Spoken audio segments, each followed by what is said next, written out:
practice off, not make $1 million a year, and become a storyteller. Yeah, you get into journalism for the fun of it and to sort of dive in and spend some time with other people and really soak up their story and figure out how to tell it the best. So I think I was mentioning to a couple of you, like if you're really interested in something, long distance truckers, go hang out with them for a while. Really listen and take some safety precautions, but if you and that's what journalism. It's not something you get into to make a lot of money, and I hope you're not looking for the money in our field, but you do it because every day you get to go just hang out with a fascinating person. You really should do it, and then, as these guys are saying, publish on, people who go to journalism school now, surely they want to publish a book someday or write for a newspaper or magazine, but they might also just want to have a famous blog and just get their stuff out there and have people reading it that way. And I think that's a really legit goal. Do your stories in as much depth as you want and really put them up there. And what the internet does is very democratizing. It's like if you have a great story, someone's gonna read it, and they'll read your blog and you can get the word out that way. I was so encouraged. You can do other things when you come out of journalism school. You can learn to speak a language. You can specialize in an area so that you can just be the best person in the country to write about that particular topic. But I was so pleased that Aaron, you can do all sorts of all different kinds of journalism, and you really want to tell a good long story, and you love In Cold Blood by Truman Capote. Great, timeless story and beautiful details and very literary thing. And I was personally encouraged that you liked that kind of storytelling. I would say, similar to what you guys are all saying, is that you just have to start making work. And for radio producers especially, or audio producers, as I mentioned before, the skills are valuable in ways they never were. And I used to joke, but actually it's really true. Like, you could probably convince anybody they need a podcast if they have a website. And maybe they do need a podcast. I was just talking to feature and people could hear their voices. And so I think, actually, to digress just to a story about my colleague's son is 11, and he just started Twittering, and she doesn't know what to do with this. She's following him, and she's all of a sudden seeing this side of him that he never opens up about. But he's actually really clever and sweet. And one of his first Twitters was, "I made a really important decision today. I'm going to be a writer." And the other half of the joke is he doesn't like books. He doesn't. So he's not thinking of himself as a writer, like I'm going to write books. He's thinking of himself as a Twitterer, as a blogger. So just to reinforce what you were saying now, like that whole idea of what is succeeding as a professional means anymore. But okay, back to I think the best way to get started, at least in radio, is just to start making work, getting it out there, but also listening hard, listening to a lot of work, and starting to understand how to talk about it. We really encourage with the Third Coast close listening, focusing on stories, creating a critical discourse around radio. Like every other art medium, there's film reviews, there's book reviews. Why aren't there more radio reviews? So we think if radio can be seen as more of a sort of critical art form as well as an information delivery system, that opens up other doors. And if people come in supporting that idea, I think the whole medium is growing and it's experiencing a renaissance. So, and then maybe you get involved at a local level before you start dreaming of working for National Public Radio, or maybe you start your own audio blog about something. So it really, you have to be motivated, you have to engage with what's out there and come up with new ideas. And I think that's often recognized very powerfully by people who are looking for all the creative energy to come into the system. One of our groundbreakers asked a very good question this morning, and it was appropriately concise. Twitter, good or bad?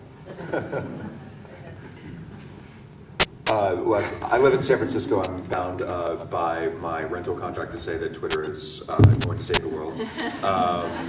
I think I personally I believe in spreading information as quickly, as widely as possible, and I really appreciate Twitter sort of for its flexibility, for its ability to, it is, everyone's first reaction to Twitter is, what do I use this for? And so everyone's first tweet is, don't know what I'm doing, first tweet.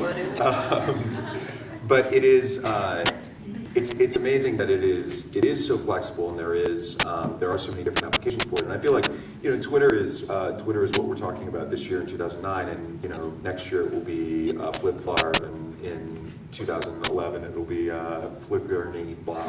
That's copyrighted. Sorry.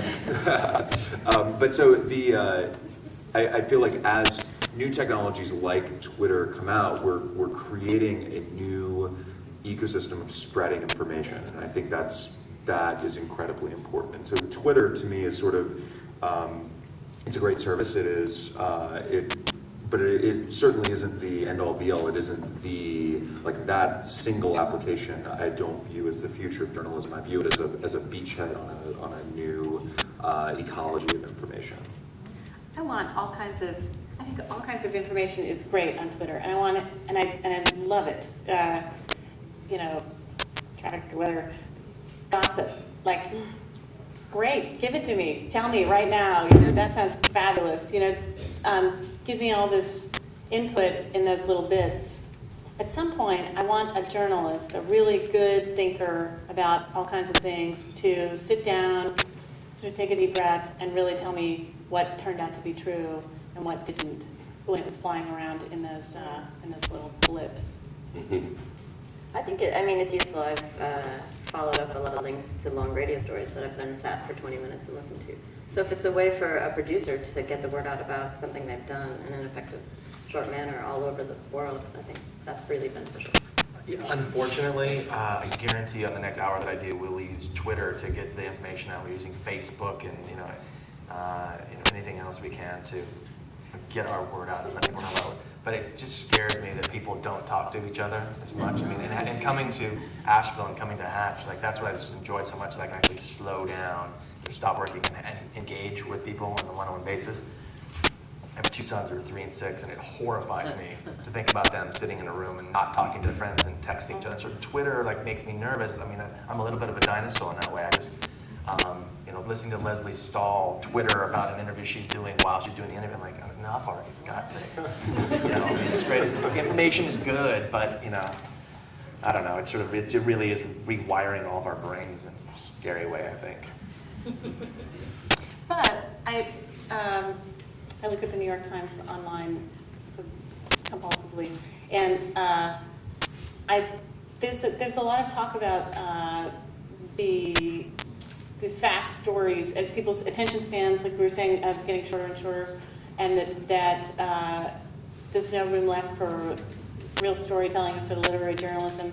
But the most emailed story on the Times site a few weeks ago was a story about, it's this quirky story written by a food writer named John T. Edge, who's great taking on food stories, and he was writing about this Chinese restaurant in Missouri, and just the odd, the fact that it was such an oddball thing to have this longtime Chinese restaurant, and how they did their own brand of Missouri Chinese. And it's a funny story. It had absolutely no news value, and it was high on the list for a couple of days. People were emailing it around. So that tells me that there is room for your, just quirky, clever, well-told stories.